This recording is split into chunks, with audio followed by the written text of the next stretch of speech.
चलो भाई, अब इसी में आते हैं एजोट्रॉपी मिक्सचर। ध्यान से समझना बेटा। देखो एजोट्रॉपी मिक्सचर क्या होता है। एजोट्रॉपी मिक्सचर बेटा पहले समझना। देखिए आपने ये देखा कि दो फेस हम लोगों ने पढ़े, एक लिक्विड का फेस था और दूसरा किसका था, वेपर का फेस। तो जब लिक्विड और वेपर के फेस को हम लोग डिफाइन कर रहे थे तो हम लोगों ने डिफाइन किया था कि जैसे मान लो कोई एक सॉल्यूशन हम लोग ले रहे हैं, जैसे आपने ये डिफाइन किया था कि जब कोई हम लिक्विड को डिफाइन कर रहे थे तो जो लिक्विड के मोल फ्रैक्शन थे वो XA थे और ये क्या था, XB। हम ये जो डिफाइन कर रहे थे मोल फ्रैक्शन वो आपके लिक्विड के फॉर्म में थे, ठीक है।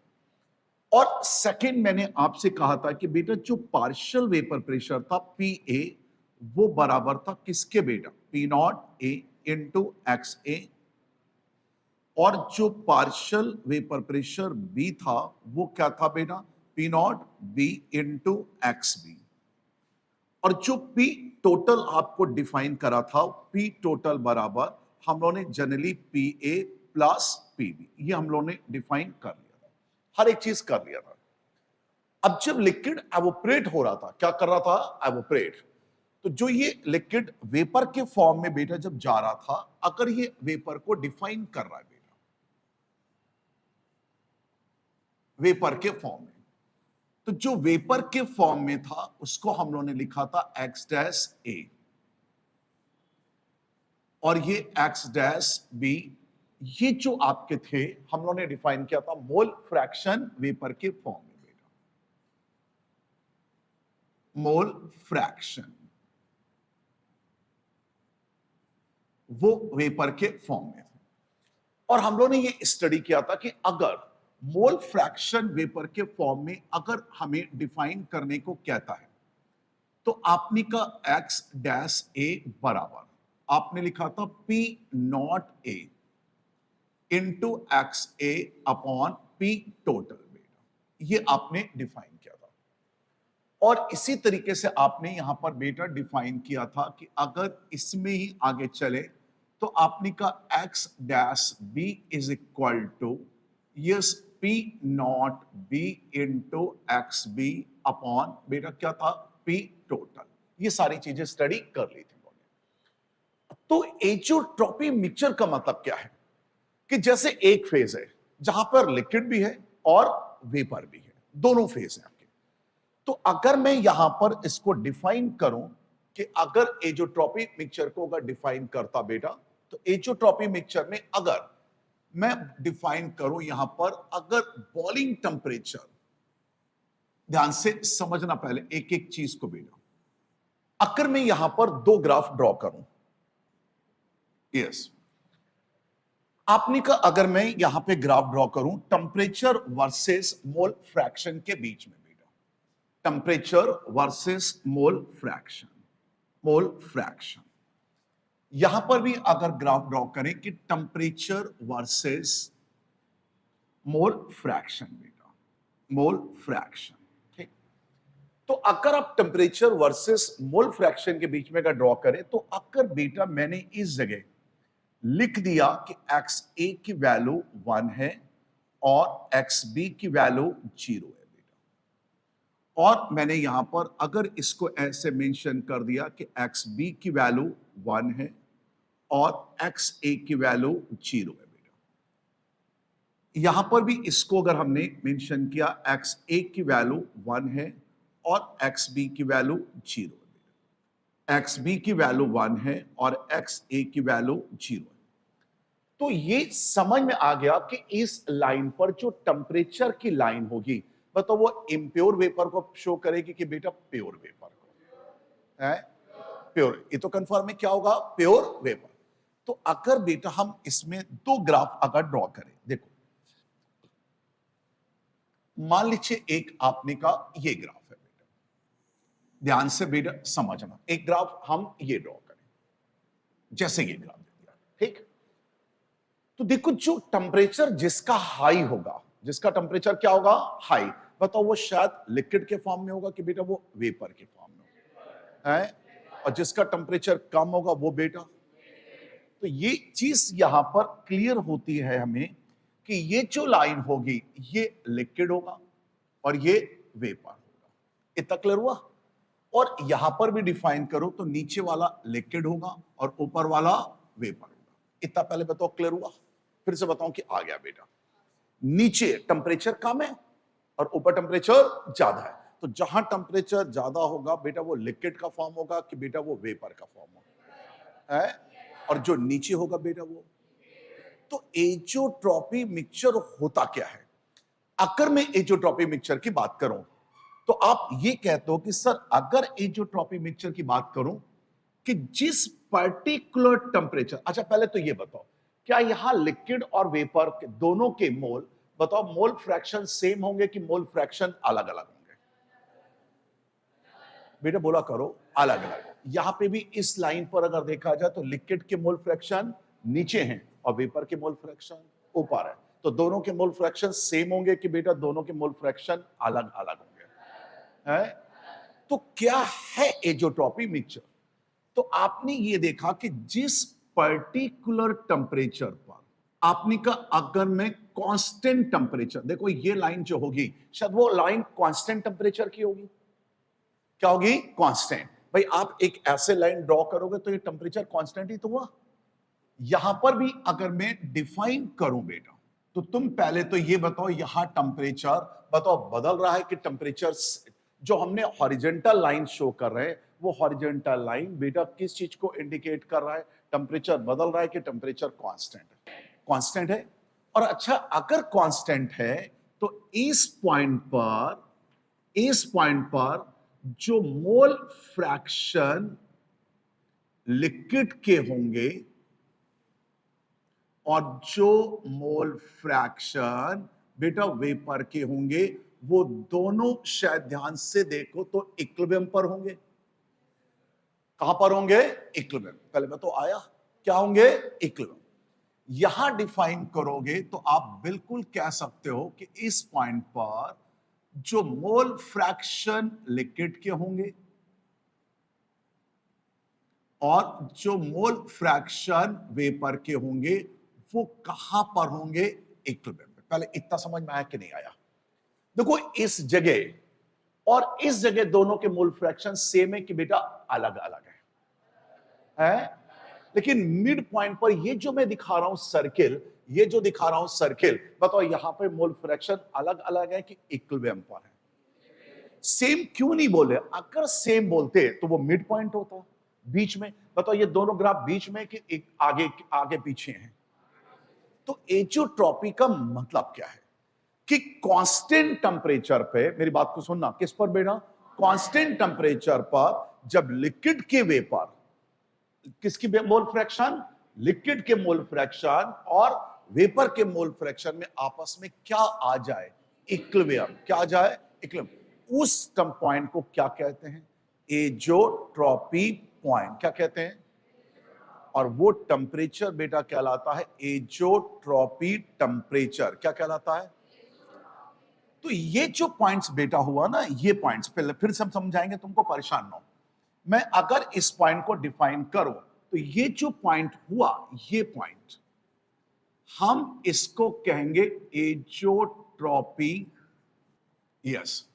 और ये जो पॉइंट होगा इसको हम बोलेंगे क्या? Azeotropy point. एजोट्रॉपी। तो अगर आपसे कोई पूछता है कि what is the meaning of the azeotropy points, azeotropy point क्या होते हैं, तो आप सीधा ये कहो कि सर अगर कांस्टेंट टेम्परेचर पर, कहां पर बेटा? कांस्टेंट टेम्परेचर पर अगर लिक्विड के मोल फ्रैक्शन और वेपर के मोल फ्रैक्शन में क्या आ जाए? बोलो इक्विलिब्रियम। उस पॉइंट को बेटा क्या कहेंगे और वो मिक्सचर क्या कहलाएगा? एक तक क्लियर हो गया? नहीं आया? अब एजोट्रॉपी मिक्सचर दो प्रकार के होते हैं, एक होता है पॉजिटिव और एक होता है नेगेटिव। अच्छा पॉजिटिव में, अच्छा बताओ वेपर कम होती थी कि पॉजिटिव में वेपर ज्यादा हो? बोलो। तो तुम अच्छा बताओ लो टेम्परेचर पे, ये लाइन टेम्परेचर की है, बताओ लो टेम्परेचर पे वेपर क्या मिल रही? हाई। तो आपने ये देखा कि सर ये पॉजिटिव एजोट्रॉपी है पॉजिटिव एजोट्रॉपी है। क्यों पॉजिटिव एजोट्रॉपी है? तो तुमने क्यों पॉजिटिव एजोट्रॉपी कहा?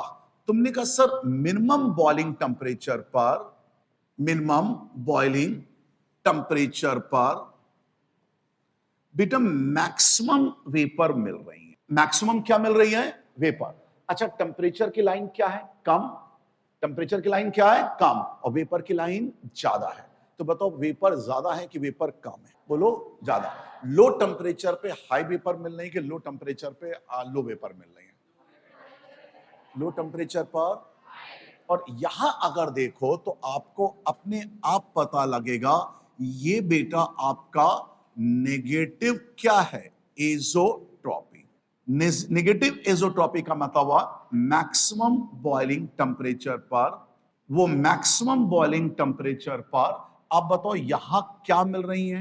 लो वेपर। क्या मिल रही है? लो वेपर। आप खुद देख लो बेटा, टेम्परेचर क्या है? ज्यादा। और वेपर क्या है? कम। यहां टेम्परेचर क्या है? कम। वेपर क्या है? ज्यादा। नहीं आया। हाई वेपर का मिलना बेटा पॉजिटिव है कि नेगेटिव है? और हाई टेम्परेचर पर लो वेपर का मिलना। अगर आपसे कहता है कि कोई एजोट्रॉपी मिक्सचर क्या होता है, तो बताओ एजोट्रॉपी मिक्सचर बता पाओगे? जिस बॉइलिंग टेम्परेचर पर, पहले धीरे समझ, जिस बॉइलिंग टेम्परेचर पर लिक्विड के मोल फ्रैक्शन और वेपर के मोल फ्रैक्शन में क्या आ जाए, उस टेम्परेचर, उस पॉइंट को क्या कहते हैं? और वो मिक्सचर क्या कहलाता है? अब दो चीजें इसमें हम डिफाइन करते हैं। चलो एक एक करके पहले हम बताएंगे। अब देखो आपने कहा पहले हम एक एक करके बताते हैं। लिखो एजोट्रॉपी मिक्सचर बेटा, लिखो नो डाउट। लिखो एजोट्रॉपी मिक्सचर। एजोट्रॉपी मिक्सचर में लिखना कांस्टेंट बॉइलिंग टेम्परेचर पर, कांस्टेंट बॉइलिंग टेम्परेचर पर, कांस्टेंट बॉइलिंग टेम्परेचर पर जब लिक्विड के मोल फ्रैक्शन, जब लिक्विड के मोल फ्रैक्शन और वेपर के मोल फ्रैक्शन में इक्विलिब्रियम स्टेबलाइज हो जाए, जब लिक्विड के मोल फ्रैक्शन और वेपर के मोल फ्रैक्शन में इक्विलिब्रियम स्टेबलाइज हो जाए, जब लिक्विड के मोल फ्रैक्शन और वेपर के मोल फ्रैक्शन में क्या स्टार्ट हो जाए? इक्विलिब्रियम, वो पॉइंट एजोट्रॉपी पॉइंट कहलाते हैं। वो पॉइंट एजोट्रॉपी पॉइंट्स कहलाते हैं बेटा। वो पॉइंट क्या कहलाते हैं? एजोट्रॉपी पॉइंट कहलाते हैं। और वो मिक्सचर एजोट्रॉपी मिक्सचर कहलाता है। और वो मिक्सचर एजोट्रॉपी मिक्सचर कहलाता है। और वो मिक्सचर एजोट्रॉपी मिक्सचर कहलाता है। आ गया? क्या कहलाता बेटा? एजोट्रॉपी मिक्सचर। कोई डाउट? लिखो बेटा, एजोट्रॉपी को दो कैटेगरी में बांटा गया है। एजोट्रॉपी को दो कैटेगरी में बांटा गया है। पहला लिखो बेटा positive azeotropy mixture. The first is positive azeotropy mixture. Constant boiling temperature पर, कांस्टेंट बॉइलिंग टेम्परेचर पर, या ब्रैकेट में लिख लो मिनिमम बॉइलिंग टेम्परेचर पर, मिनिमम बॉइलिंग टेम्परेचर पर अगर हाई वेपर्स मिलती हैं, मिनिमम बॉइलिंग टेम्परेचर पर अगर हाई वेपर्स मिलती हैं, मिनिमम बॉइलिंग टेम्परेचर पे अगर हाई वेपर्स मिल रही हैं, हाँ ये वही चीज है बेटा, हाई वेपर्स मिल रही हैं, हाई वेपर्स मिल रही हैं, तो वो एक पॉजिटिव एजोट्रॉपी मिक्सचर को शो करेगा। तो वो पॉजिटिव एजोट्रॉपी मिक्सचर को शो करेगा, पॉजिटिव एजोट्रॉपी मिक्सचर को शो करेगा। आ गया बेटा?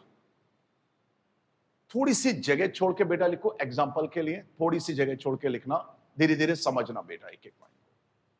थोड़ी सी जगह छोड़ो, नेक्स्ट लिखो नेगेटिव एजोट्रॉपी मिक्सचर।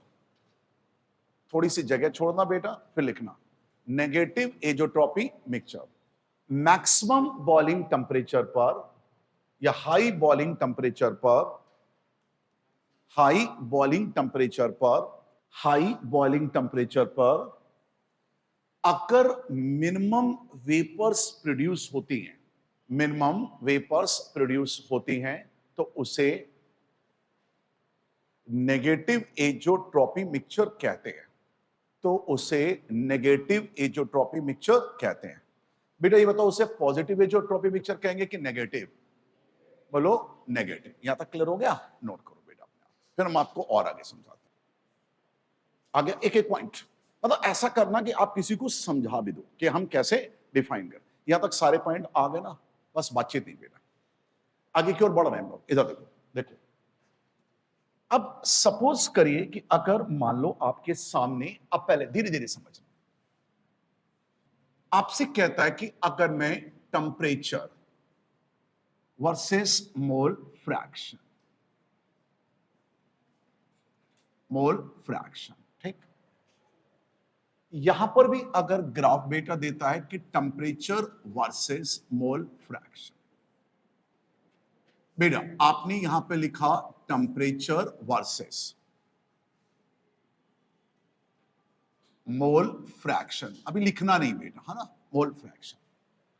तो आपने कहा अगर sir temperature versus mole fraction की अगर मैं बात करूं,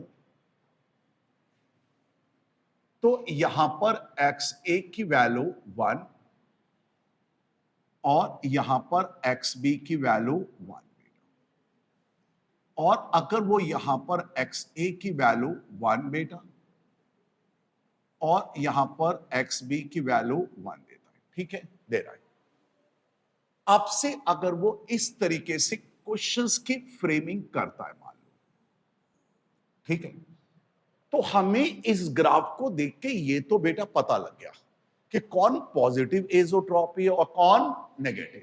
बताओ कौन पॉजिटिव है बेटा, कौन नेगेटिव है, बताओ बेटा बिना डर के, कौन है?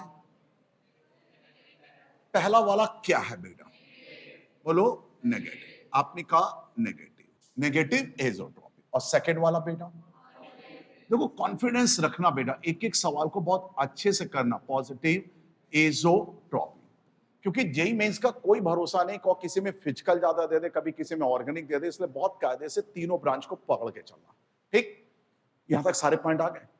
अब बेटा एक बात अच्छा ये बताओ, अगर हम इसको डिफाइन करें तो ये जो पॉइंट्स बेटा आ रहा है, ये पॉइंट्स हम इस जगह बताओ टी नॉट ए लिखेंगे, और आप बताओ इस जगह हम टी नॉट बी लिखेंगे। क्योंकि हम क्यों टी नॉट ए लिखें? क्योंकि हम ग्राफ ड्रॉ कर रहे हैं टेम्परेचर वर्सेस मोल फ्रैक्शन। अच्छा, टी नॉट इम्प्योर टेम्परेचर है कि टी नॉट बेटा प्योर टेम्परेचर है? प्योर। अब इधर देखो, तुम उधर देख रहे हो, क्लियर हुआ? अब मैं यहां अगर डिफाइन करूं तो यहां पर बेटा टी नॉट ए और यहां पर बेटा टी नॉट बी। तो तुम अच्छा ये बताओ, इस लाइन पर मुझे ये बताओ, इम्प्योर चीजें मिल रही होंगी कि प्योर चीजें? बोलो प्योर। तो ये प्योर का ग्राफ है, और इस जगह भी हमें जो भी लाइन मिलेगी वो सब क्या मिलेगी? प्योर। और यहां पर भी अगर बेटा मैं डिफाइन करूंगा तो यहां पर भी ये चीज हमें जो मिली विच इज प्योर बेट, और यहां पर अगर डिफाइन करोगे तो ये भी हमारा जो मिलेगा विच इज प्योर बेटा, ये दोनों प्योर। क्लियर? अब एक चीज हमें और समझ में आ गई है, ध्यान से इस ग्राफ को पहले समझना बेटा, ये लिक्विड का फॉर्म है और ये किसका है? वेपर। तो तुम अच्छा ही बताओ, पहले एक एक चीज को देखें, इससे क्या पता लग रहा है कि जो टी नॉट ए है वो ग्रेटर देन किससे है बेटा? टी नॉट बी से। नहीं आया? देखो ग्राफ में देख के वो कुछ भी पूछ लेगा बेटा, T not a should be greater than T not be. अच्छा, इसको देखोगे तो इसको क्या पता लग रहा है यहां पर बेटा, बताओ, T not a should be greater than T not be. पहले इतना क्लियर हुआ कि नहीं हुआ? टी नॉट ए, सॉरी, पहले का क्या है बेटा? T not a should be less than T not be, और इसमें क्या है? T not a should be greater than T not be. Clear? हम ये जानते हैं कि किसी चीज को बॉयल करो, जिसका टेम्परेचर ज्यादा होता है उसकी वेपर्स कम होती है। नहीं आया? आप किसी प्योर पानी को ले लो, लिक्विड को ले लो, और एक इम्प्योर लिक्विड को ले लो, बताओ सबसे पहले कौन सा लिक्विड एवोपरेट होता है? इम्प्योर की बेटा प्योर? क्या? तो प्योर का बॉइलिंग टेम्परेचर क्या है? कम। इम्प्योर का बॉइलिंग टेम्परेचर ज्यादा है। तो एक चीज क्लियर आ गई यहां पर कि जो बॉइलिंग टेम्परेचर पॉइंट्स होते हैं वो इनवर्सली प्रोपोर्शनल होते हैं किसके? वेपर्स के। जिसका बॉइलिंग पॉइंट ज्यादा होगा उसकी वेपर्स बेटा क्या होगी? कम। तो आप मुझे एक बात बताओ, इसको अगर मैं डिफाइन करूं यहां पर आगे, तो यहां इससे यह पता लग रहा है कि अगर ए का बॉइलिंग पॉइंट कम है, ए का बॉइलिंग पॉइंट कम है, तो बताओ ए की वेपर्स क्या होंगी? बोलो ज्यादा। किसके रिस्पेक्ट में? बी के। पहले बताओ इतना हमारे बच्चों को आया तो आगे बढ़ेंगे। आ गया? और यहां देखने में बेटा क्या पता लग रहा है, किसका वेपर ज्यादा होगा? P nought B should be greater than P nought ए। पहले बताओ इतना क्लियर हुआ? नहीं आया? और देखो वेपर को कंडेंस करते हो, जब आप वेपर्स को क्या करते हो? कंडेंस, तभी लिक्विड बनता है। लिक्विड कब बनता है? जब वेपर को कंडेंस करते हो। तो मतलब यह हुआ जो कंडेंस करके लिक्विड बन रहा है उसी को डिस्टिलेशन बोलते हैं। क्या बोलते हैं? डिस्टिलेशन। भाई डिस्टिलेशन क्या किसे कहते हैं? आपने का मान लीजिए, अगर सपोज करो ये वेपर्स है, ये वेपर्स है, और अगर आप वेपर्स को कंडेंस कर रहे हो, आपने वेपर्स को कंडेंस करने के बाद, बेटा धीरे धीरे समझना क्योंकि ग्राफ के सवाल बहुत देंगे हम। अगर वेपर को कंडेंस करने के बाद क्या बना रहे हो? लिक्विड। तो इसी को कहते हैं डिस्टिलेशन। क्या कहते हैं हम? डिस्टिलेशन। तो तुम अच्छा बताओ, जिसकी वेपर ज्यादा होगा, जिसकी वेपर्स ज्यादा होगा, अच्छा बताओ जिसकी वेपर ज्यादा होगा उसी का तो आप कंडेंसेशन कर पाओगे? बोला करो। किसका कंडेंसेशन कर पाओगे? है? तो तुम्हारे हिसाब से वेपर्स एक ही ज्यादा है? वेपर्स एक ही ज्यादा है किसके रिस्पेक्ट में बेटा? वेपर्स, 2 मिनट बेटा, वेपर्स बी की। जो वेपर्स ए और वेपर्स बी में वेपर्स बी की कम है। अगर ए की वेपर ज्यादा है तो बेटा ए डिस्टिलेशन के फॉर्म में होगा। ए किस फॉर्म में होगा बताओ? डिस्टिलेशन। ए किस फॉर्म में? डिस्टिलेशन। नहीं आया? तो जो डिस्टिलेशन के फॉर्म में है, डिस्टिलेशन के फॉर्म में वही होगा जिसकी वेपर्स ज्यादा है, और जिसकी वेपर कम होगी उसको बोलेंगे रेसिड्यू। क्या बोलेंगे? रेसिड्यू। भाई वेपर्स ज्यादा है उसी को तो कंडेंस करके लिक्विड बना रहे हो बेटा, और वेपर को कंडेंस करके लिक्विड बनाना उसको क्या बोलते हैं? डिस्टिलेशन। क्या बोलते हैं? और जो लिक्विड है, जो लिक्विड है उसको क्या बोलोगे? रेसिड्यू। क्या बोलोगे? इसका मतलब ये जो बी होगा, बताओ वो किस फॉर्म में होगा? रेसिड्यू। किस फॉर्म में होगा? रेसिड्यू। तो इस ग्राफ से हमें यह पता लग गया कि जब आपने 2 लिक्विड लिए, क्या लिए? 2 लिक्विड।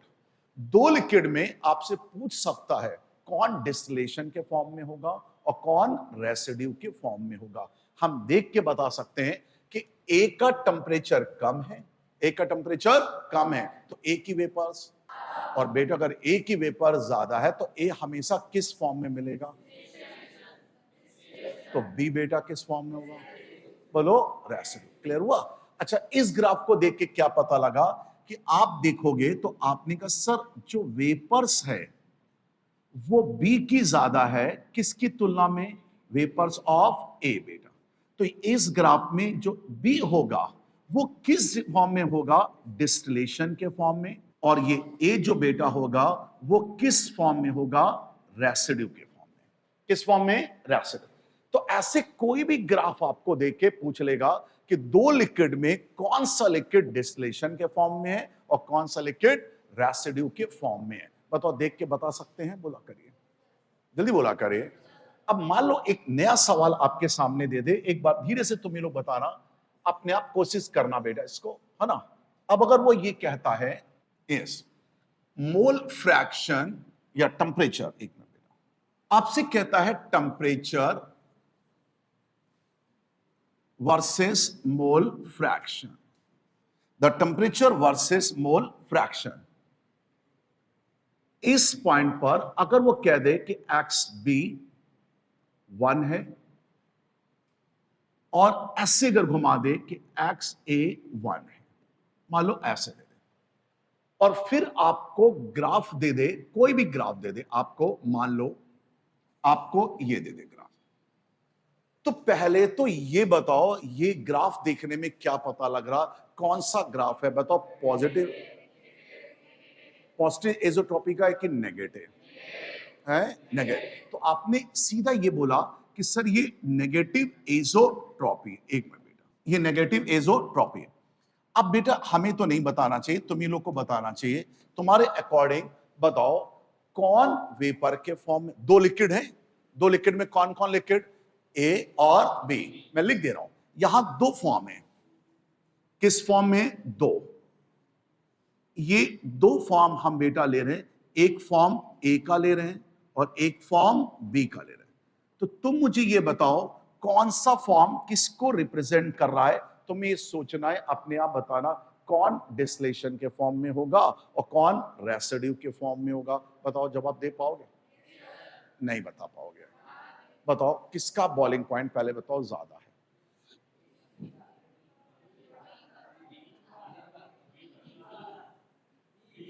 बोलो बेटा।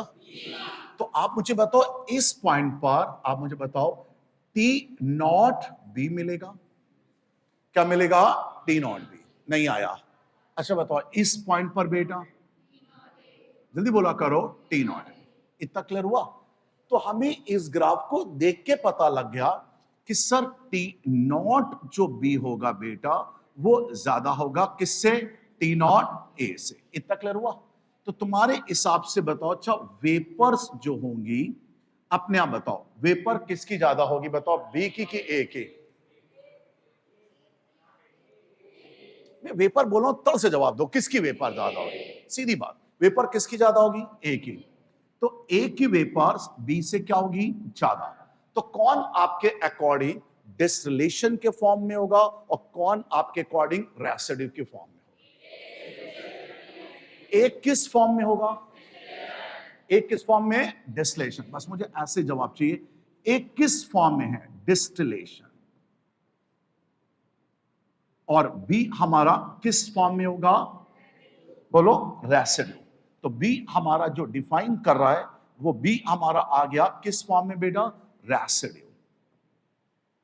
पहले बताओ हमारे हर बच्चे को इतना आया तो आगे बढ़े बेटा। आप थोड़ा सा, अभी मैंने बताया, एक प्योर पानी ले लो और एक इम्प्योर पानी ले लो, पहले कौन वेपर्स को प्रोड्यूस करेगा, प्योर। तो गैस किस में खर्च कम हुई, प्योर में। तो बॉइलिंग पॉइंट किसका कम हुआ, तो प्योर हुआ। तो जिसका बॉइलिंग पॉइंट कम है उसकी वेपर्स ज्यादा है। आगे अब यही बोला था ना, इसलिए कहते हैं पहले समझा करो जो समझाते हैं। बेटा यहां तक क्लियर हुआ?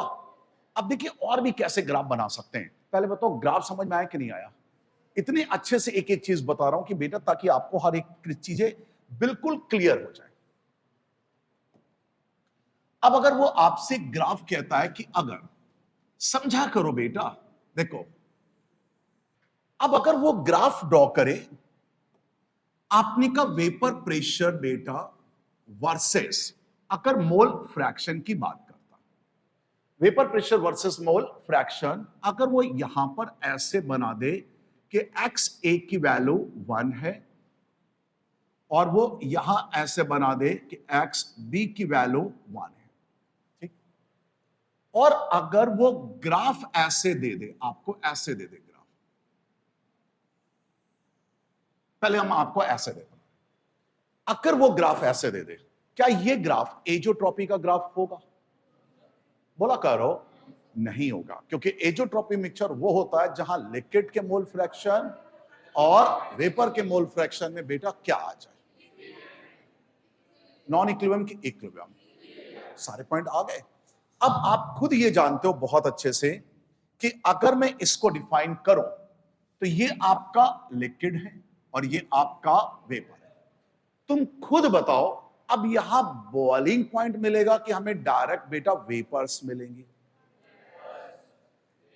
बोलो वेपर्स, वेरी गुड। अच्छा बताओ, अगर वेपर्स मिल रही हैं तो आपने कहा ये पॉइंट जो होगा विच इज पी नॉट ए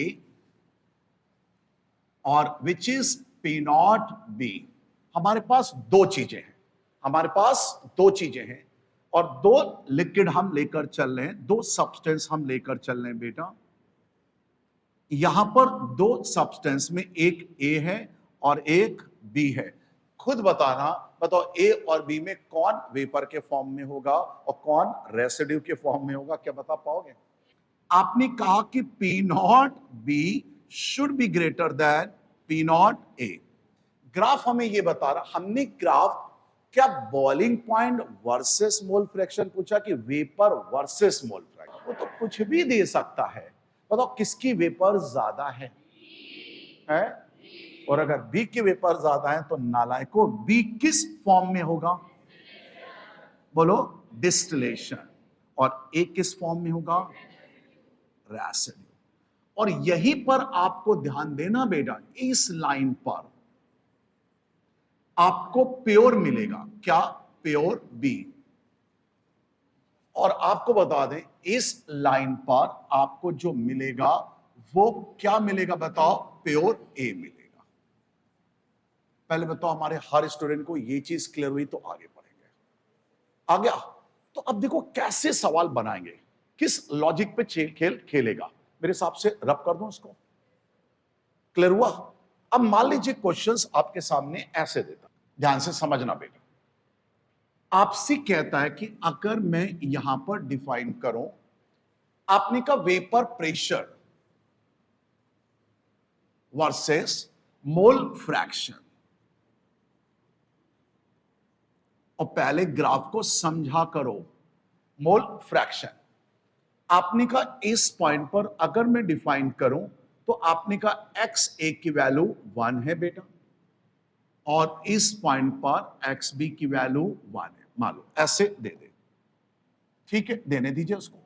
चलिए हम अगर आपको ग्राफ ये बना, अब देखिए इतने सारे ग्राफ करा दे रहे हैं कि ताकि कोई सवाल आपका छूटे ना। ठीक। अच्छा नीचे वाला बेटा ग्राफ कौन सा लाल होगा? ये क्या होगा बताओ? और ये बेटा क्लियर हुआ? तुम बताओ ए और बी दो सब्सटेंस हैं, ए और बी क्या है? दो सब्सटेंस। तो बताओ तुम्हारे हिसाब से कौन लिक्विड के फॉर्म में होगा, कौन रेसिड्यू के फॉर्म में होगा, कौन डिस्टिलेशन के फॉर्म में होगा? एक किस फॉर्म में होगा? है तुम्हें भी कोई दिक्कत? एक किस फॉर्म में होगा बेटा? है ए आपका डिस्टिलेशन के फॉर्म में और बी आपका रेसिड्यू। ये हमें ग्राफ समझ में आ गया। ठीक। अच्छा एक चीज बेटा बताओ, इस पॉइंट पर आपने कहा विच इज पी नॉट ए और आपने कहा पी नॉट बी। पहले बताओ इतना क्लियर हुआ?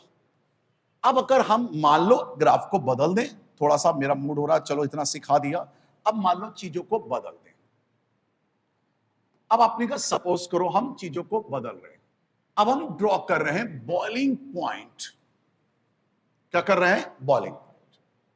तो जब मैं अगर बॉइलिंग पॉइंट की बात कर रहा हूं तो अब आप बताना आपके अकॉर्डिंग बॉइलिंग पॉइंट पे अगर बात करें, बताओ कौन डिस्टिलेशन होगा, कौन residue?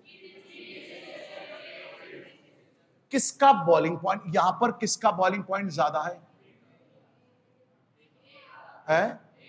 Which is T not A और आगे बेटा टी नॉट बी। तो मुझे यह समझ में आ गया कि सर बॉइलिंग पॉइंट जो होगा,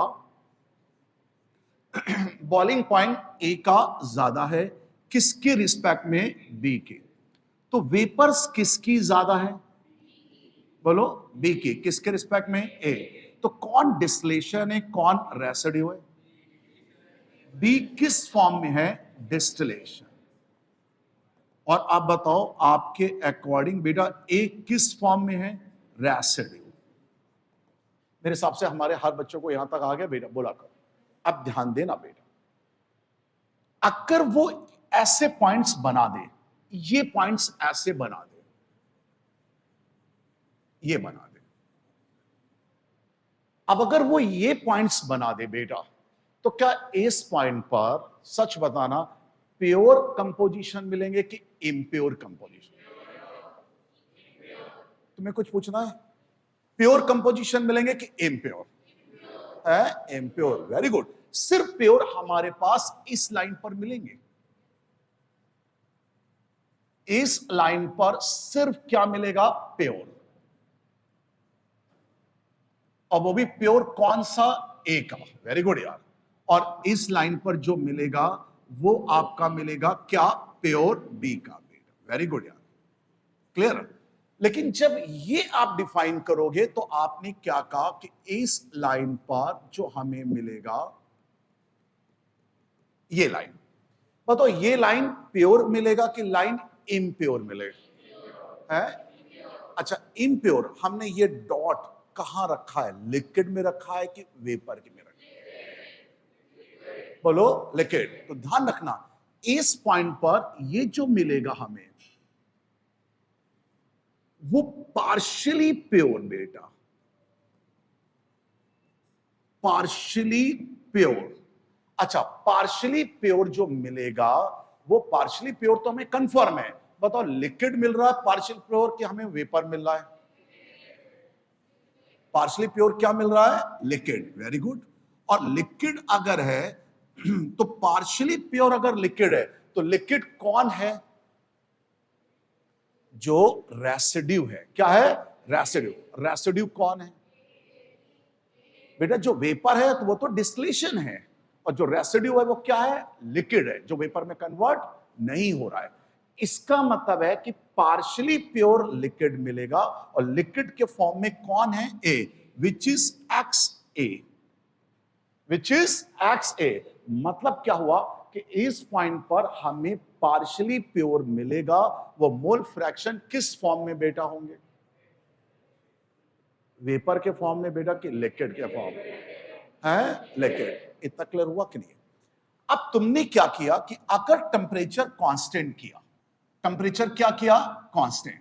मतलब यहां टेम्परेचर बदल रहा कि टेम्परेचर चेंज हो रहा कि कांस्टेंट है?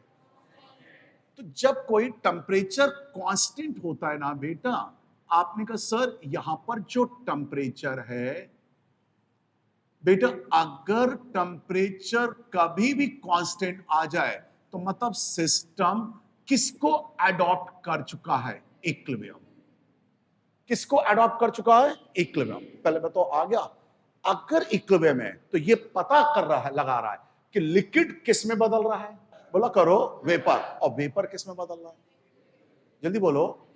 लेकिन आप मुझे बताओ, पहले बताओ इतना क्लियर हुआ? नहीं आया बेटा। अब मुझे बताओ इस पॉइंट पर जब आप आओगे बेटा, इस पॉइंट पर आओगे, बताओ ये जो पॉइंट्स आपका डिफाइन होगा, खुद बोलना बेटा। आप बताओ इस पॉइंट पर क्या बोलोगे? प्योर बोलोगे कि पार्शियली प्योर बेटा? एक मिनट बेटा, पार्शियली, 2 मिनट बेटा, पार्शियली प्योर। अच्छा, पार्शियली प्योर तो बोलोगे, लेकिन वो पार्शियली प्योर बी का होगा कि वो पार्शियली प्योर ए का होगा? क्योंकि हमने डॉट कहां रखा है? बोलो वेपर। तो वेपर कौन है? बोलो बी। Very good. तो पार्शियली प्योर बी है, जिसको हम यहां लिखेंगे, बताओ एक्स डैश बी। क्या बोलेंगे? X dash b. पहले इतना हमारे बच्चों को आया था, नहीं आया। लिक्विड किस में गया? वेपर में। लिक्विड किस में गया? वेपर में। और अच्छा एक बात बताओ, अब वेपर को कंडेंस किया, वेपर को कंडेंस करके क्या बनाया हमने? जल्दी बोलो। लिक्विड। और फिर बेटा लिक्विड को एवोपरेट करके क्या बनाया? बोलो वेपर। और वेपर को कंडेंस करके क्या बनाया? तो ये जो प्रोसेस होगा, एक स्थिति ऐसे आएगी, यहां पर प्योर क्या मिलेगा? बी। और यहां प्योर ए मिलेगा। नहीं आया। दो सॉल्यूशन है बेटा, ए और बी। मान लो दो सॉल्यूशन ए और बी, तो दोनों को अलग अलग कैसे किया जाए? दोनों को अलग अलग कैसे किया जाए? तो जब दोनों को अलग अलग करोगे, एक को गर्म करोगे, तो हो सकता एक की वेपर्स ज्यादा है और एक की वेपर कम है, नहीं आया। तो यहां पर ये ध्यान रखना, पहले तो ग्राफ देके तुमसे ये पूछेगा कौन लिक्विड के फॉर्म में है और कौन वेपर के फॉर्म में। जहां डॉट रखा वो किसको रिप्रेजेंट कर रहा है, प्योर है या पार्शियली प्योर, कहां इक्विलिब्रियम है, कहां इक्विलिब्रियम नहीं है। अब एक नया दिन करोगे बेटा, जब टेम्परेचर कांस्टेंट होगा तो अमाउंट नहीं ट्रांसफर होता है, फेस ट्रांसफर होते हैं। लिक्विड का फेस किस में जा रहा है, वेपर के फेस में, और वेपर का फेस किस में जा रहा है, लिक्विड के फेस में। और यहां जब गए तो टेम्परेचर कांस्टेंट नहीं है बेटा। इस लाइन पर आप बताओ टेम्परेचर कहां कांस्टेंट है, इस लाइन पर अमाउंट ट्रांसफर हो रहा है। वो ये बता रहा कि वेपर किस में कन्वर्ट हो रहा है, लिक्विड में। वेपर कंडेंस करके किस में जा रहा है, लिक्विड में जा रहा है। और यहां वेपर लिक्विड में कन्वर्ट हो रहा है, लेकिन यहां अमाउंट ट्रांसफर नहीं हो रहा है। यहां कौन हो रहा है, फेस ट्रांसफर हो रहा है। जैसे लिक्विड है, बर्तन में हमने एक सपोज करो एक बॉल लिया, उसमें ऊपर एक बर्तन लगा दिया, उसको ढक दिया, तो वेपर को कंडेंस करोगे तो किस में जा रहा होगा, लिक्विड में। और वही लिक्विड कंडेंस होके किस में चल रहा है, वेपर में। आ गया? तो वेपर का कंडेंस करके किस में जाना, लिक्विड में। आ गया? यहां अमाउंट ट्रांसफर हो रहा है, कोई एजोट्रॉपी नहीं होगा। एजोट्रॉपी तो तब होता है बेटा जब दोनों के कंपोजिशन कहां चले जाते हैं, इक्विलिब्रियम पर चले जाते हैं। आ गया? कहीं भी बता दो इक्विलिब्रियम का ग्राफ आ रहा है बेटा, बता दो, कहीं भी मुझे बता दो। जिस पॉइंट पर आप ये डिफाइन ना कर पाओ कि वेपर के कंपोजिशन और लिक्विड के कंपोजिशन अलग अलग है कि इक्विलिब्रियम पे, और जहां इक्विलिब्रियम पे होते हैं उन्हीं को क्या बोलते हैं, एजोट्रॉपी मिक्सचर। ये एजोट्रॉपी मिक्सचर नहीं है, ये फ्रैक्शनल डिस्टिलेशन का ग्राफ है। ये जो ग्राफ है ना बेटा, इसको कहते हैं फ्रैक्शनल डिस्टिलेशन। अब आपने कहा फ्रैक्शनल डिस्टिलेशन का मतलब क्या है, आपकी जगह मैं होता, मैं कहता मैंने दो लिक्विड लिए, दो सब्सटेंस लिए, ए और बी, गर्म किया तो एक ज्यादा मिल रहा है और एक कम। मान लो यहां पर पता लग रहा एक किस फॉर्म में मिल रहा है हमें, यहां पर तो बी किस फॉर्म में मिल रहा है, रेसिड्यू के फॉर्म में। किस फॉर्म में, रेसिड्यू। तो बी बेटा किस फॉर्म में मिल रहा है, डिस्टिलेशन मतलब वेपर के फॉर्म, डिस्टिलेशन मतलब वेपर का फॉर्म। कोई डाउट? अब बेटा ये बताओ इस लाइन पर यार थोड़ा सा भैया मेरे अकल लगाओ, ये लाइन आपकी प्योर है, 100% प्योर है। क्या ये बताओ 100% प्योर है कि ये पार्शियली प्योर है, क्योंकि कहीं ना कहीं यहां पर लिक्विड के भी कंपोजिशन प्रेजेंट है। नहीं आया? आ गया? क्या इस लाइन पर क्या P0 A P0 B हम ऐसे बोल पाएंगे? सोचा करो और बताओ, बताना है, आगे बढ़े। और अब ये ग्राफ तुम मुझे बताओगे सब लोग, boiling point versus mole fraction बेटा। और कोई डाउट हो आप पूछ लेना, boiling point versus mole fraction बेटा। अगर मैं इस पॉइंट पर डिफाइन करूं तो यहां पर XA1 बेटा और XB1 बेटा। ठीक, 2 मिनट बेटा बातचीत नहीं करो। अब बताओ, खुद देख के बेटा बता सकते हो तुम्हारे हिसाब से, मुझे बताओ खुद, क्या ये एजोट्रॉपी का ग्राफ हो सकता है? होगा कि नहीं होगा? एजोट्रॉपी का ग्राफ नहीं होगा। क्लियर? तुम मुझे बताओ दो लिक्विड हैं, कौन कौन, ए और बी। तो तुमसे पूछ लेगा कि बताओ कौन किस फॉर्म में मिल रहा है। आपसे कहा जाए मेरे पास दो फॉर्म है बेटा, दो आपके पास यहां पर फॉर्म है, कौन कौन, ए और बी। खुद बताना चाह ए किस फॉर्म में होगा और बी किस फॉर्म में होगा, बताओ, जवाब दे लोगे? पहले बताओ किसका टेम्परेचर ज्यादा है, बी का टेम्परेचर ज्यादा है। तो मैंने इस पॉइंट पर क्या लिखा, एक मिनट, मैं इस पॉइंट पर लिखूंगा T0 B और मैं इस पॉइंट पर लिखूंगा क्या, T0 A। कंफर्म? तो बेटा अब आपके अकॉर्डिंग कौन ज्यादा है मुझे बताओ, T0 A is greater than T0 B। तो आप मुझे ये बताओ वे T0 A is less than, तो T0 आपने क्या कहा, less than of T0 B। तो मतलब ये हुआ कि जो वेपर्स बेटा होंगी वो किसकी ज्यादा होंगी, ए की। किस फॉर्म में, बी की। ए की वेपर्स ज्यादा हैं इन कंपैरिजन टू बी। बताओ कौन किस फॉर्म में मिला? क्या कॉन्फिडेंस नहीं है? ए किस फॉर्म में मिला है? तो आपने का ए हमारा जो मिल रहा है वो किस फॉर्म में मिल रहा है? डिस्टिलेट। और बी क्या है? और जो रेसिड्यू होता है उसी को लिक्विड कहते हैं। क्या कहते हैं हम? लिक्विड। तो ए और बी में ये कंफर्म कर दिया कि सर ए डिस्टिलेशन के फॉर्म में होगा और बी हमारा रेसिड्यू। बी हमारा क्या होगा? रेसिड्यू। ठीक है, अब बातचीत बिल्कुल नहीं होनी चाहिए। अब मैं बार बार नहीं बताऊंगा, अब तुम लोग बताओगे बॉस, सभी लोग मुझे बताओ ये जो पॉइंट्स मैं डिफाइन कर रहा हूं, ये बताओ ये जो पॉइंट्स हमारे आ रहे हैं, ये पॉइंट्स हमारे क्या आ रहे हैं? बताओ ये पॉइंट्स हमारा लिक्विड का आ रहा है कि हमारा पॉइंट वेपर का आ रहा है? प्योर होगा कि पार्शियल? तो मैं यहां पर जो कंपोजिशन लिखूंगा बेटा, वो कंपोजिशन किसके लिखूंगा? बी के लिखूंगा कि ए के? बी के लिखूंगा कि ए के? क्यों बी के लिखूंगा? क्योंकि बी किस फॉर्म में है? लिक्विड। तो it is x b. It is क्या हुआ? X b. नहीं आया? क्लियर हुआ? It is x b. अब तुमने क्या कहा कि टेम्परेचर को हमने कांस्टेंट किया। तुम बताओ ये पॉइंट जो हमारा आ रहा है नालायको, ये बताओ ये पॉइंट्स हमारा क्या आ रहा है? इक्विलिब्रियम। क्या आ रहा है? इक्विलिब्रियम। लेकिन क्या ये एजोट्रॉपी होगा? बोलो नहीं होगा। अलग अलग पॉइंट्स हैं, पॉइंट्स अलग अलग। क्लियर हुआ? ये लाइन और ये लाइन एक जगह मीट कर रहे हैं कि अलग अलग लाइन है यार। और जब दोनों पॉइंट एक जगह होते हैं उसको क्या कहते हैं? एजो। तो ये एजोट्रॉपी है। इस पॉइंट और इस पॉइंट को क्या दोनों मीट कर रहे हैं? सिर्फ इक्विलिब्रियम तो बोल रहा हूं। मैंने कहा एजोट्रॉपी होगा कि नहीं होगा, बस मैंने ये पूछा कि बहुत यार अजीब आदमी हो। टेम्परेचर ये बॉइलिंग पॉइंट है, यहां पे टेम्परेचर कांस्टेंट है कि नहीं है यार? और जब कोई चीज का टेम्परेचर क्या होता मालिक? कांस्टेंट, वो सिस्टम कहां चला जाता है? इक्विलिब्रियम। जब भी टेम्परेचर कांस्टेंट होता तो सिस्टम कहां होता है? इक्विलिब्रियम। इतनी देर से वही तो समझा रहा हूं। और मैंने क्या बोला था कि जब भी टेम्परेचर क्या दे दें? कांस्टेंट, सिस्टम कहां चला जाता है? और मैंने यह भी बोला था कि जब इक्विलिब्रियम होता है तो वहां कभी अमाउंट का ट्रांसफर नहीं होता, वहां कौन होते हैं? फेज ट्रांसफर होते हैं। बोला था ना? तो सुना करो पहले एक एक चीज को, इससे फ्लो मेरा बिगड़ता है। तुम लोगों को क्लियर हो गया? वही चीज बार बार पूछते हो यार। बेटा यहां तक कल क्लियर हुआ? आ गया?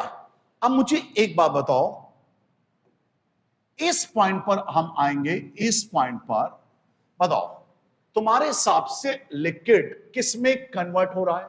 वेपर। तो बताओ इस पॉइंट को जब हम रिप्रेजेंट कर रहे होंगे, इस पॉइंट पर बताओ यहां क्या लिखोगे? जल्दी बोलो। Which is X dash of A. बताओ सारे पॉइंट समझ में आने लगा? क्लियर? क्या यहां अमाउंट ट्रांसफर हो रहा होगा कि फेज ट्रांसफर हो रहा होगा? अब वेपर को कंडेंस करके कहां लाए हम? लिक्विड। किस फॉर्म में? लिक्विड। और लिक्विड को आप एवोपरेट करके किस में लाए? वेपर। वेपर को कंडेंस करके लिक्विड।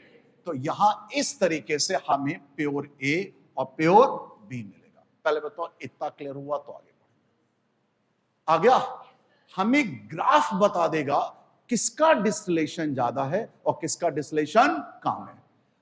जब जब टेम्परेचर को क्या कह दे? कांस्टेंट। क्या कह दे? कांस्टेंट। तब तब तुम ये समझ लेना वो चीज कहां चली गई है। और इक्विलिब्रियम में जाते ही अमाउंट का ट्रांसफर होगा कि फेज का है? इतना क्लियर हुआ? अब देखो कैसे सवाल आपके यहां बना सकते हैं। पहले बताओ इतना क्लियर हुआ तो आगे बढ़ो। फिर से बता दूं कि आ गया? आ गया? अब दोबारा तो नहीं पूछोगे? जब कोई चीज अच्छी पढ़ाते या समझाते हैं तो पूरा फोकस होना चाहिए। देखो आवाज नहीं होना चाहिए। कहता है एक सॉल्यूशन में मैंने दो चीजें ली। क्या ली? दो चीजें। कहता मान लीजिए मैंने एक सॉल्यूशन लिया है। आपसे कहता है मैंने अगर सॉल्यूशन लिया है, कहता सॉल्यूशन में मैं बेंजीन भी ले रहा हूं और मैं टॉल्यूइन भी ले रहा हूं, बेंजीन भी ले रहा हूं और टॉल्यूइन भी। क्लियर हुआ? अब ध्यान से समझना। आपसे कहता कि अगर मैं यहां पर अगर ग्राफ ड्रॉ करूं, देखो बेटा, अगर मैं कहता हूं boiling point versus mole fraction of benzene, mole fraction of benzene, mole fraction of benzene. अब तुम्हारी अकल देखना चाहते हैं, और अगर वो आपसे ऐसे दे रहा है, या छोड़ो अभी, छोड़ो, धीरे धीरे कराते हैं, छोड़ो, नहीं तुम लोग परेशान हो जाओगे, छोड़ो। अब आपसे कहता कि चलो यहां पर पहले सीखो, आवाज नहीं, इस पॉइंट पर मोल फ्रैक्शन ऑफ बेंजीन 1 है और इस पॉइंट पर मोल फ्रैक्शन ऑफ टॉल्यूइन अगर 1 है। बेटा आप बताओ, देख के बता सकते हो तो तुम्हारे हिसाब से कौन किस फॉर्म में होगा? बेंजीन रेसिड्यू के फॉर्म में होगा कि बेंजीन डिस्टिलेशन के? बेंजीन किस फॉर्म में होगा? हैं? आपने कहा बेंजीन जो होगा वो किस फॉर्म में होगा? डिस्टिलेशन। तो आप बताओ टॉल्यूइन किस फॉर्म में होगा? किस फॉर्म में? रेसिड्यू। तो अगर रेसिड्यू के फॉर्म में है तो अब अपने आप बताना कि अगर मैं एक फिर करा रहा हूं, मुझे बताओ इस पॉइंट पर बताओ जो मिलेगा वो मोल फ्रैक्शन किसके मिलेंगे? बेंजीन के मिलेंगे कि टॉल्यूइन के मिलेंगे? हैं? लिक्विड के फॉर्म में कि रेसिड्यू? अब मुझे एक बात अच्छा बताओ, वेरी गुड, क्योंकि ये मिक्सचर है। क्या है? मिक्सचर है। प्योर है कि पार्शियल प्योर है? पार्शियल। तो आप बताओ यहां पर जो आप लिखोगे, यहां पर जो मिलेगा इस पॉइंट पर, वो आप एक्स ऑफ कौन हमारा रेसिड्यू के फॉर्म में है? टॉल्यूइन। तो x of C7H8, C7 of H8। क्यों? क्योंकि ये लिक्विड में बनाया। किस में बनाया? लिक्विड। और अच्छा, मैं अगर ये पॉइंट्स बेटा बना दूं तो आपके अकॉर्डिंग अच्छा बताओ ये पॉइंट पर हमें क्या मिलेगा? बेंजीन मिलेगा कि टॉल्यूइन? है? एक्स लिखोगे कि एक्स डैश ऑफ बेंजीन। बताओ प्योर मिलेगा कि इम्प्योर मिलेगा? क्या? Partially pure. पहले बताओ इतना क्लियर हुआ? एजोट्रॉपी आ गया। फिर से बात, अच्छा ये एजोट्रॉपी के ग्राफ है कि फ्रैक्शनल डिस्टिलेशन? फ्रैक्शनल डिस्टिलेशन का मतलब क्या है?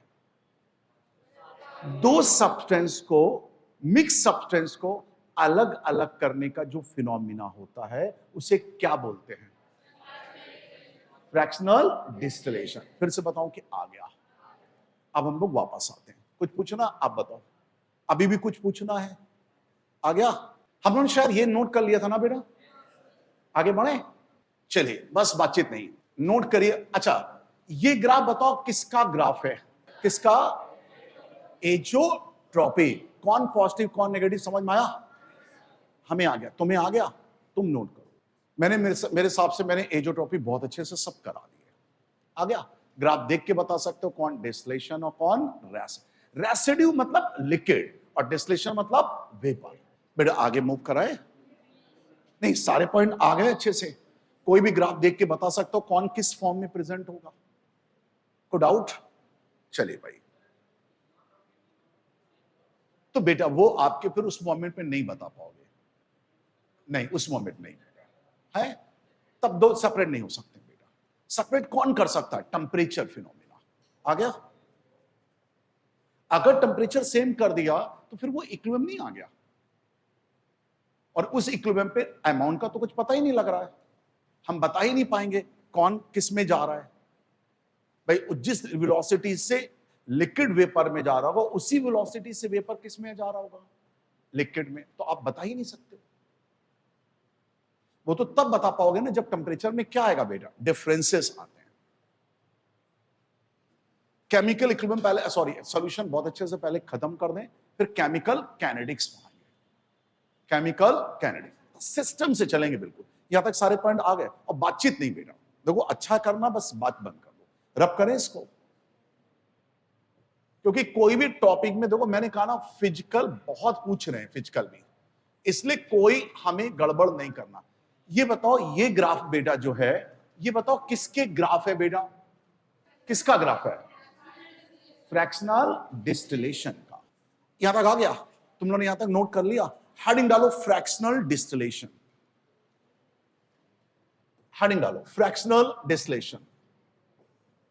लिखो, जब दो सब्सटेंस आपस में मिक्स्ड होते हैं, जब दो सब्सटेंस आपस में मिक्स होते हैं, उस मिक्स सब्सटेंस से दोनों को अलग अलग करने का फिनोमिना, जब दो सब्सटेंस आपस में मिक्स होते हैं,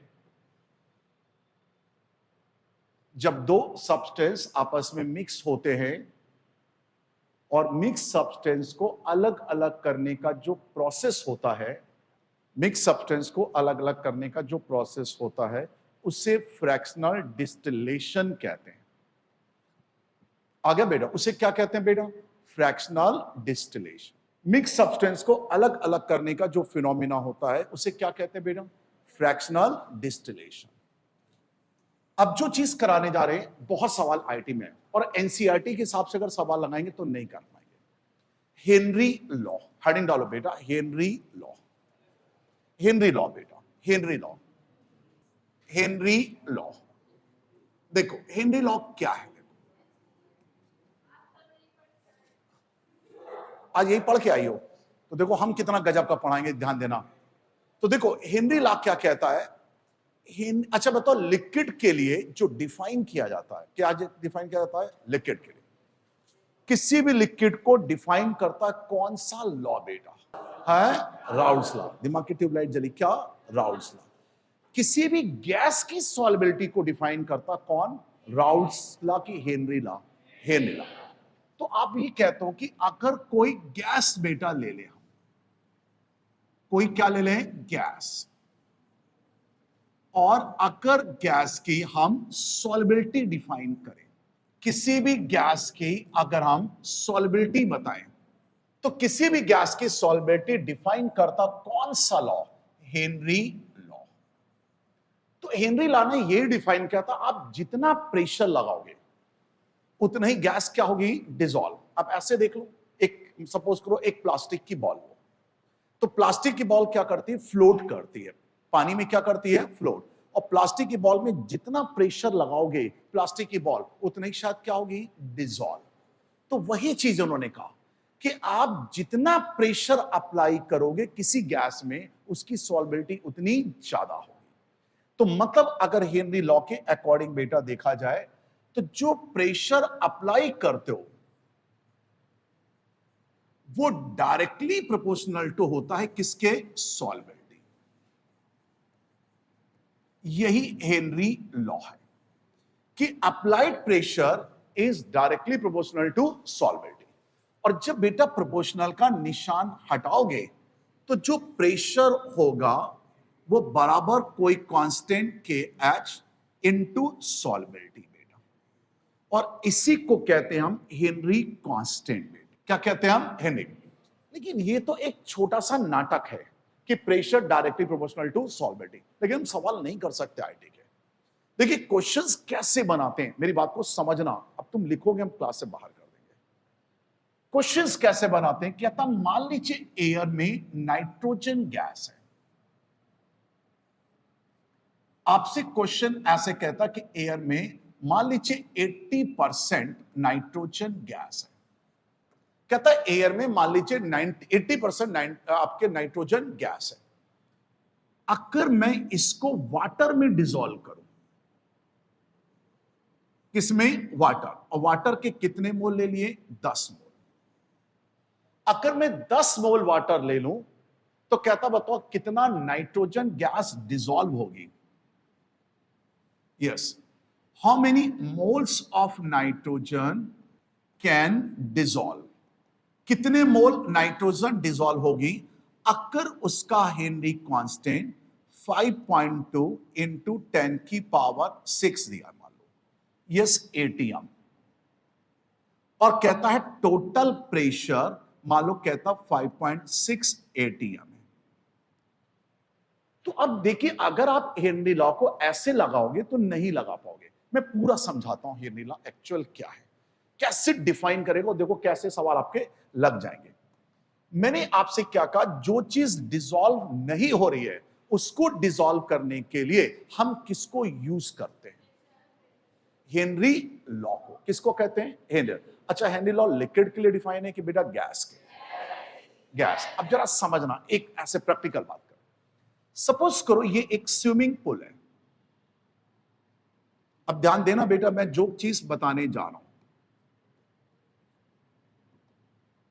सपोज करो ये स्विमिंग पूल है, मतलब वाटर है। क्या है? वाटर है। ठीक।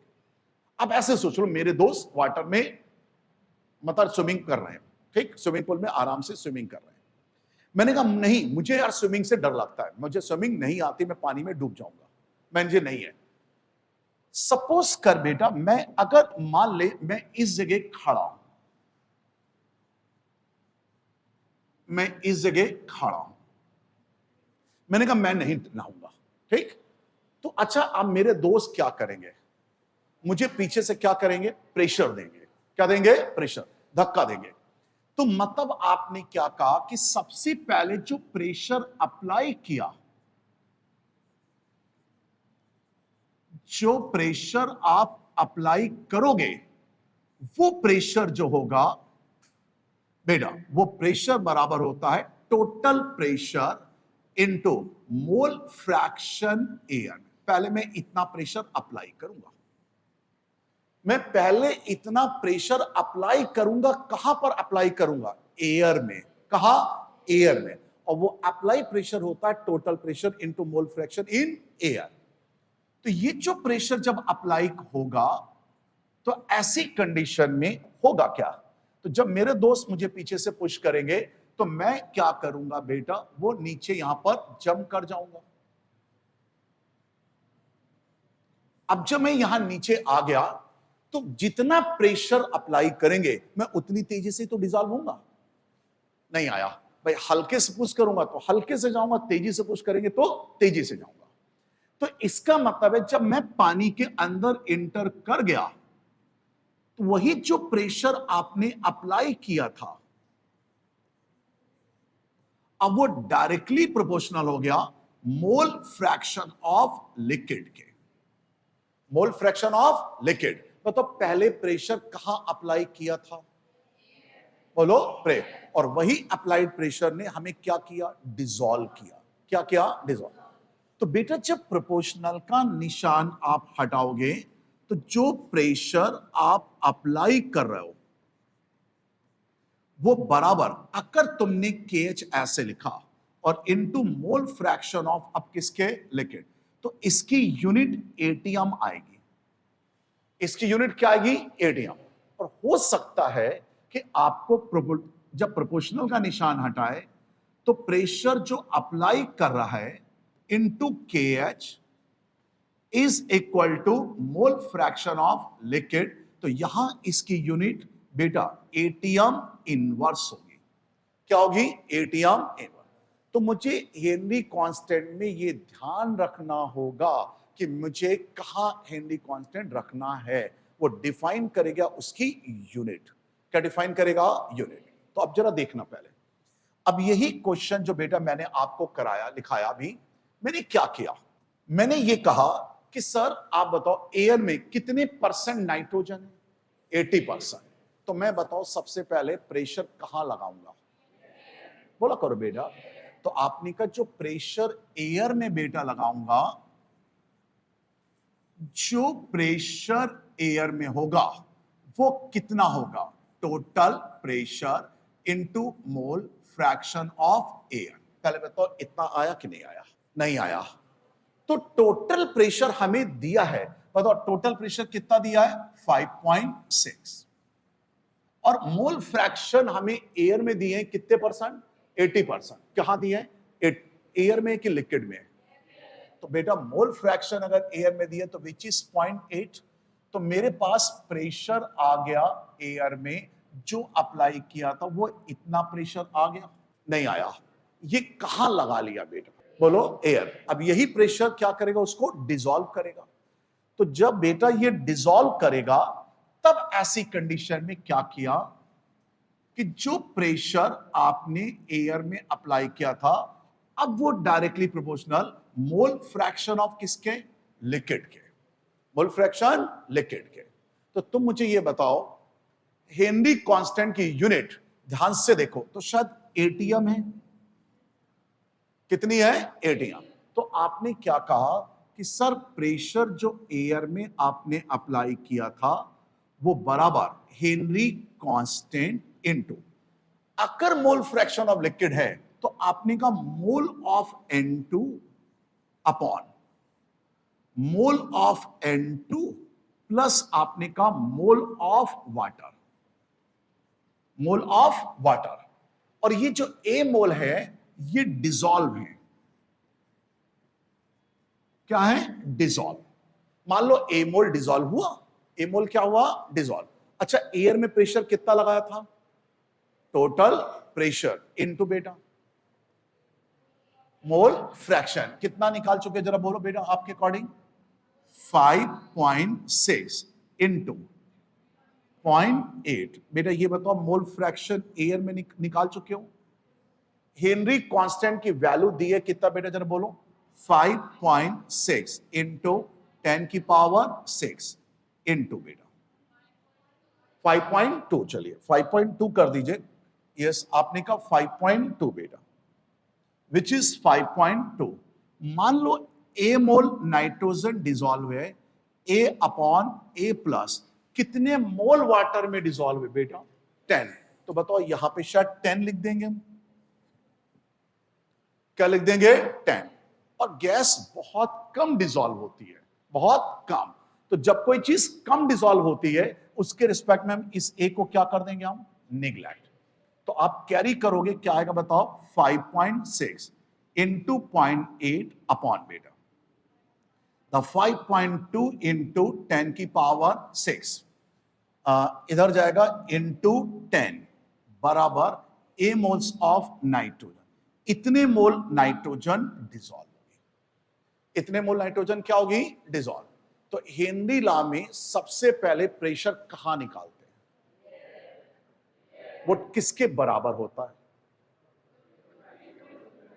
Total pressure into mole fraction, कहां पर, बोलो एयर में। क्लियर हुआ। और वही अप्लाइड प्रेशर डायरेक्टली प्रोपोर्शनल किसके हैं, मोल फ्रैक्शन ऑफ लिक्विड के।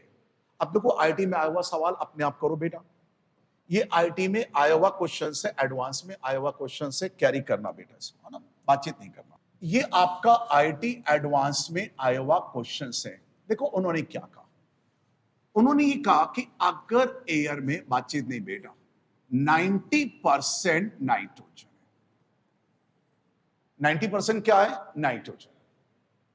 अगर हम इसको 20 मोल ऑफ वाटर में डिसॉल्व करें, 20 मोल वाटर में डिसॉल्व करें और इसका हेनरी कांस्टेंट 5.2 इंटू 10 की पावर 6 एटीएम है, और आपसे ये कहता है इसका टोटल प्रेशर कहता 5.8 एटीएम है, तो कितने मोल N2 डिसॉल्व होगी, डिसॉल्व होगी, आप मुझे ये बताओ, how many moles of N2 can be dissolve. Carry करो बेटा, बनाओ।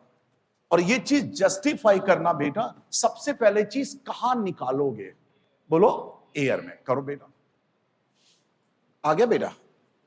देखो सबसे पहला प्रेशर कहां लगाओगे, एयर में। क्या लगाओगे, एयर में। प्रेशर एयर में कितना आप लगा रहे हो, total pressure into mole fraction air में। तुम लोगों ने पहले बताओ इतना किया था, मुझे ये बताओ टोटल प्रेशर कितना दिया बेटा, 5.8 इनटू कितना बेटा, 0.90।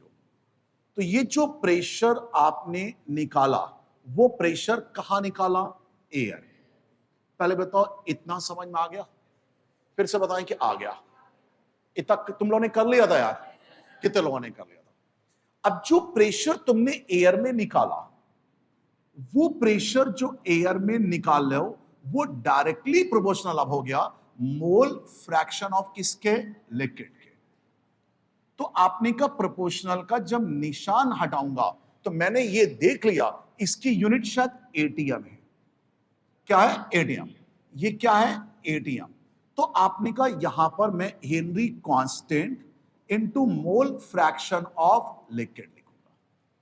और जब मैं मोल फ्रैक्शन ऑफ लिक्विड लिख रहा हूं तो मेरे पास मोल फ्रैक्शन एयर में आ चुके हैं कितना, 5.8 इंटू 0.90 इज इक्वल टू, और आपने कहा यहां पर हेनरी कांस्टेंट आपने लिखा क्या, द 5.6 इंटू 10 की पावर 6 इंटू 5.2, चलिए यस आपने कहा 5.2 इंटू 10 की पावर 6 इंटू, अब आपने कहा लेट ए मोल्स N2 डिसॉल्व हुआ होगा upon A moles of N2 plus 20।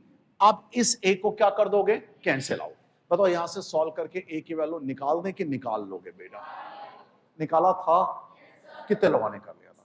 चलो हेनरी लॉ लिखो बेटा, Henry law is applicable for gas, Henry law is applicable for gas, Henry law is applicable for gas, लिखो बेटा। Next, according to Henry law the pressure is directly proportional to the pressure is directly proportional to its solubility, the pressure is directly proportional to its solubility। बेटा फिर से बता दें कि आ गया। तो आप बताओ हेनरी लॉ लिक्विड के लिए होता कि गैस के लिए।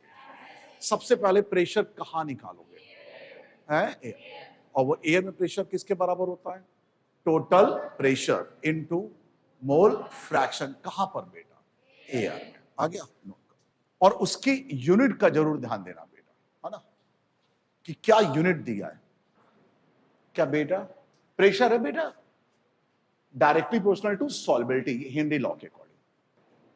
अब नेक्स्ट से चालू करेंगे कॉलिगेटिव प्रॉपर्टी। आगे अभी तक सारे प्रेशर, मोल फ्रैक्शन, वेपर के फेस में, फ्रैक्शनल डिस्टिलेशन, एजोट्रॉपी सब समझ में आ गया अच्छे से।